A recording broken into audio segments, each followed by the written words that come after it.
कौवा मांस का एक टुकड़ा चुराकर एक पेड़ की ऊंची शाखा पर बैठ गया।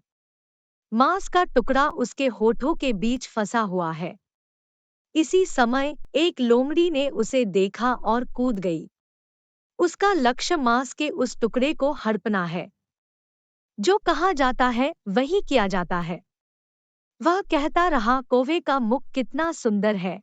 अब कौवे का और अधिक ध्यान आकर्षित करने के लिए वह पेड़ के पास आया और कौवे की बात सुनी, बहुत हैरान होने का नाटक किया और कहा, जितना सुंदर शरीर की संरचना है, उसकी त्वचा का रंग उतना ही सुंदर है। अगर आवाज का स्वर चेहरे की तरह कोमल होता, तो उसे आसानी से पक्षियों की रानी कहा जा सकता था।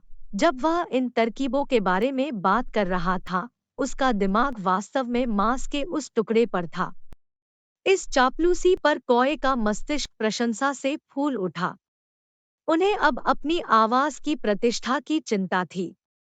उसने महसूस किया कि उसे सबको यह बताने की जरूरत है कि उसकी आवाज किसी और की आवाज से खराब नहीं है।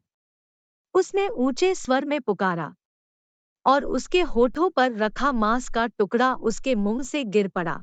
लोमड़ी ने तुरंत मांस का टुकड़ा उठाया और कौवे को बुलाकर कहा, अरे सुंदर कौवे, तुम्हारी आवाज काफी कर्कश है, तुम इसे अच्छी तरह जानते हो।